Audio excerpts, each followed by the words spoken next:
માતાશ્રીએ સવારે વ્લોગિંગ કર્યું. Hello everyone, welcome to the DJ vlog. કેમ છો બધા? ખૂબ બધા મજામાં જશો અને બધાને મારા વ્લોગ જોવાની મજા આવતી જશે. તો જો તમને મારા વ્લોગ જોવાના ગમે તો બધાને કહેજો, અને ના ગમે તો ફક્ત મને જ કહેજો.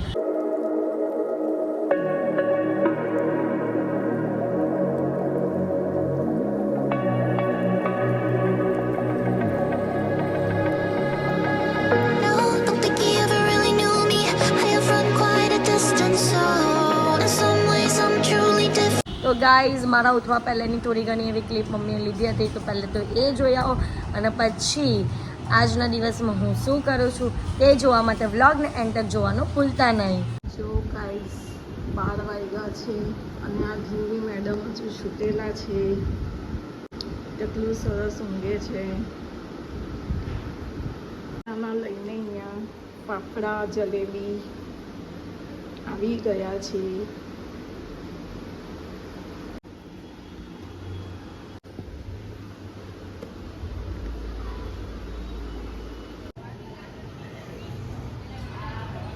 તો ગાઈઝ, અત્યારે અહીંયા રંગોલી ચાલે છે, કારણ કે રથ આવે છે એટલે હું હમણાં જ નાહીને ફ્રેશ થાઉં છું.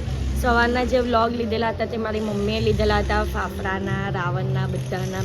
તો બસ અત્યારે અહીંયા રંગોલીની તૈયારી ચાલે છે. આ બબુ બહેને જોઈ છે, જાની મદદ કરાવવા, જાની એમ મદદ કરાવવા. ના ના, દાદી આવી મામંતાની. હાય બોલીએ, હાય. હવે કાલે તમે પણ વ્લોગમાં દેખાશો. હા, અહીંયા બધા આખા શેરીમાં ચાલે જ સાચા કોકને સાચા. શું છે? ચોપ, બધો ચોપ. એ ગાઈસ જો, અહીંયા કંઈક ચાલે છે, કંઈક આવ્યું છે. હું આવ્યું ખટારો, રથ નહીં, રથ તો ગલીમાં આવું. હા, અહીંયા સ્પીકર છે, બધા ચાલતા આવે છે. ખબર નહીં કેમ પોલીસની ગાડી ગઈ. ત્યાં તૈયારીમાં દાદીએ ફૂલ પણ કરી દીધા છે. સરસ મજાના રથ. તો ગાઈઝ જો, રથ આવી ગયો છે. જે આમ સાઈડથી ગયો ને તે જ રથ ફરીને આવ્યો પાછળનો મોલો.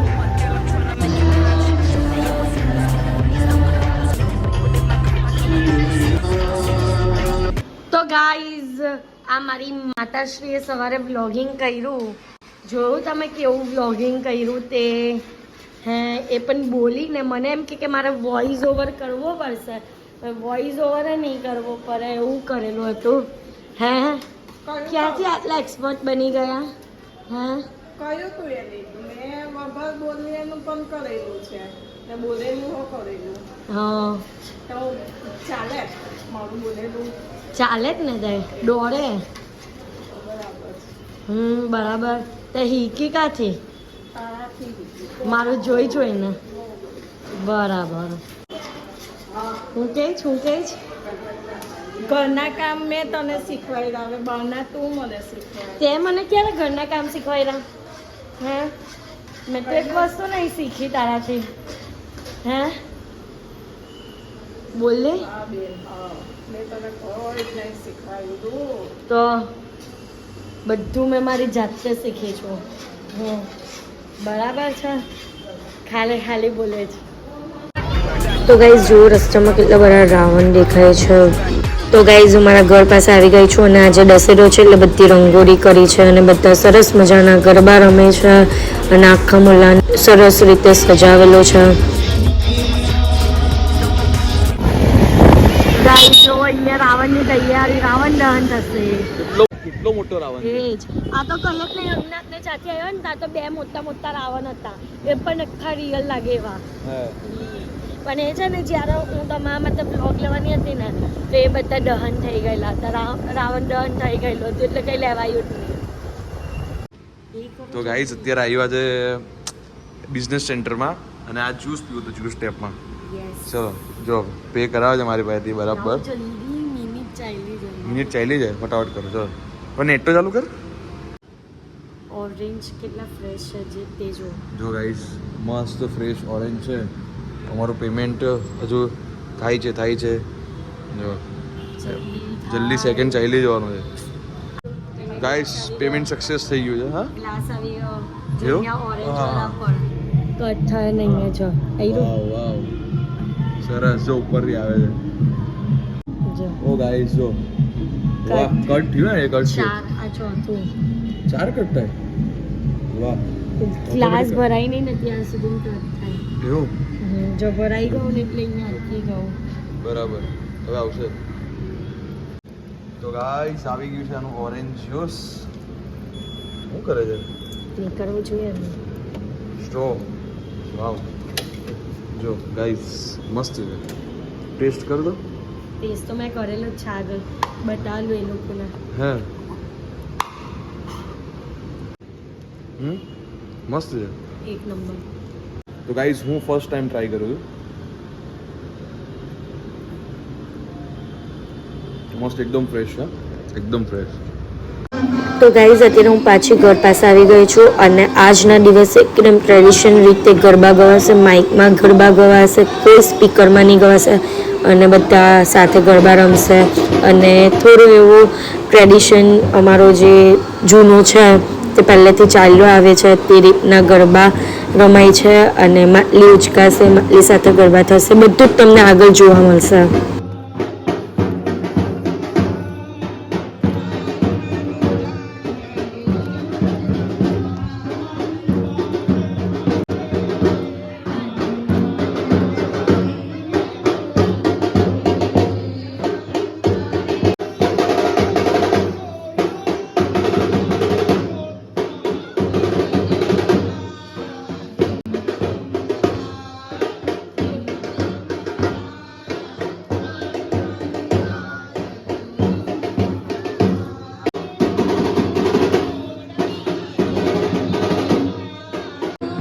તો ગાઈઝ આ વર્ષે માતાજીની માટલીની પૂજા કરવાનો લાભ મારી કાકીને મળ્યો છે તો કાકી બધી રીતના પૂજા કરે છે આજે આજુબાજુમાં મોટાઓ છે તેમને કહે છે કે કેવી રીતના કરવાનું તે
તો ગાઈઝ આ અમારા ઘર પાસેનું મંદિર છે જે મુલ્લામાં અમે લોકો રમીએ છીએ ત્યાંનું અને બસ હવે આ માટલીને પાછી અહીંયા મૂકવામાં આવશે અને અહીંયા અંદર મંદિરમાં ગરબા થશે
નાસ્તામાં છે જલેબી અને પાપડી કે આજે દશેરો ને એટલે જલેબી ને પાપડી કેમ બહુ ફાઇન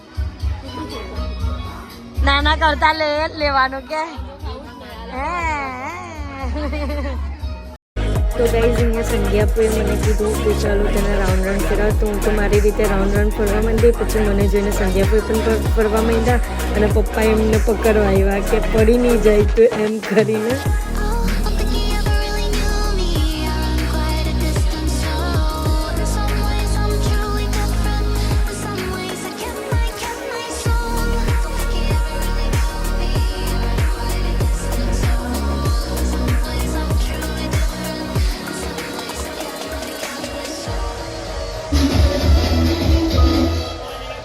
તો ગાઈઝ આજનો લાસ્ટ દિવસ હતો તો દોડિયા એટલા ફાસ્ટ રમાઈ ગયા કે મારા અંગૂઠાની ચામડી હતી તે ફાટી ગઈ અને ગાઈઝ અંદરથી બહુ ગંદુ ફાટેલું હતું એટલે મારે એને બેન્ડેજ કરવું પડ્યું તો ગાઈઝ આજે તો મારા દાદા પણ ગરબા રમવા માટે ડાન્સ કરવા માટે ઉતરી ગયા છે અને પપ્પા અને દાદા તો એટલો ડાન્સ કર્યો છે અને જુઓ એ લોકોનું કોમ્બિનેશન જુઓ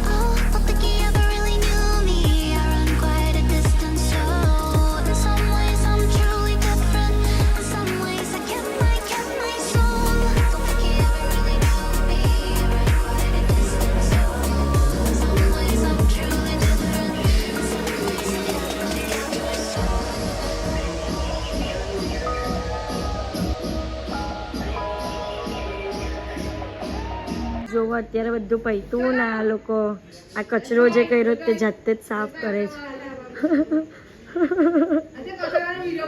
બસ અત્યારે ઘરે આવી ગયા છે અને આજના માટે આટલું જ તો તમને મારો આજનો બ્લોગ ગમ્યો હોય તો લાઇક શેર એન્ડ સબસ્ક્રાઈબ કરવાનું ભૂલતા નહીં અને જેમ સપોર્ટ કરો છો તેમ જ સપોર્ટ કરજો લવ યુ ગાઈઝ બાય